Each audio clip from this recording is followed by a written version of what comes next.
नमस्कार मंडळी, स्वागत आहे तुमचं माझ्या यूट्यूब चॅनलमध्ये। मी आज बनवणार आहे गुलाबजामू।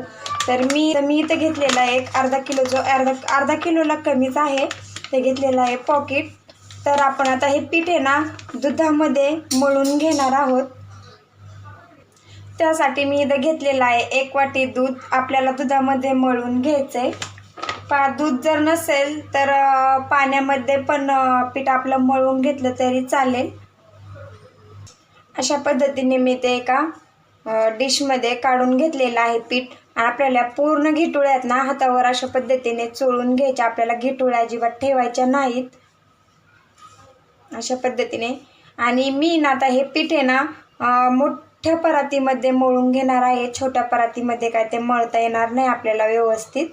अशा पद्धतीने आता आपल्याला याच्यामध्ये ना थोडं थोडं दूध टाकून मळून घ्यायचं। जास्त पण नाही टाकायचं, लगेच आपल्याला थोडं थोडं करून मस्त असा घट्टसा गोळा याचा बनवून घ्यायचा आहे।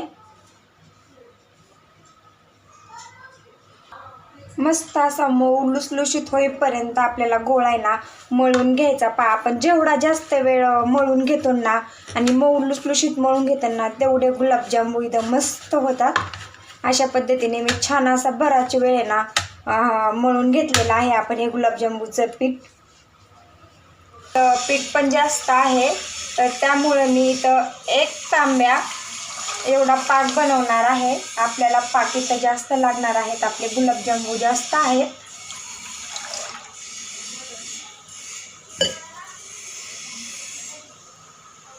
मी ह्या वाटीने 1.5 वाटी साखर घालणार आहे।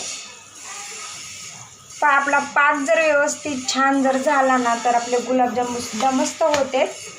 पातळ जर पाक झाला ना तर इथं गुलाबजामू पण व्यवस्थित होत नाहीत आणि गोड पण लागत नाहीत खायला। तर मी इथं 1.5 वाटी साखर घेतलेली आहे। आता आपण ती छान विरघळेपर्यंत आपल्याला ती हलवत राहायची।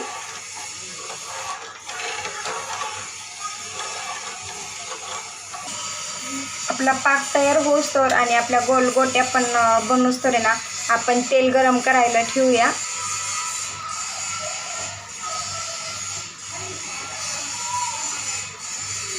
आपलं इथं तेल गरम झालंय का ते पाहूया। आपलं तेल इथं गरम झालेलं आहे। अशा पद्धतीने अशा आकाराच्या गोल गोल थोड्या मोठ्याच मी गोट्या बनवलेल्या आहेत। मोठे मोठेच गुलाबजामू छान पण दिसतात, खायला पण खूप टेस्टी आणि मस्त लागतात। तर आपण आता हे तळून घेऊ।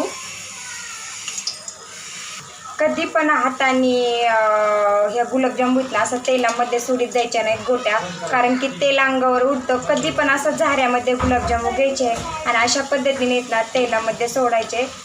अशा पद्धतीने जर तेलामध्ये सोडले ना तर तेल अजिबात असं अंगावर उडत नाही। आणि आपल्याला गॅस मिडियमच ठेवायचा आहे, फुल नाही ठेवायचा। मिडियम गॅसवरती ना आपले इथं करपल्या जातात गुलाबजामू आणि आतमध्ये अजिबात तळत नाहीत, त्यामुळं आपल्याला इथं मिडियमच गॅस ठेवायचा आहे। फुल गॅस जर ठेवला ना फक्त वरून लाल होतात, आतमध्ये अजिबात तळत नाहीत आपले गुलाबजामू। मस्त असे आपले गुलाबजामू तळलेले आहेत आणि आपल्याचा कलर पण असा काळपट, जास्त पण आपल्याला काळपट होऊन द्यायचा नाही। तर आपण आता एका डिशमध्ये काढून घेऊ। सर्व गुलाबजामू आपल्याला अशाच पद्धतीने तळून घ्यायचे। तर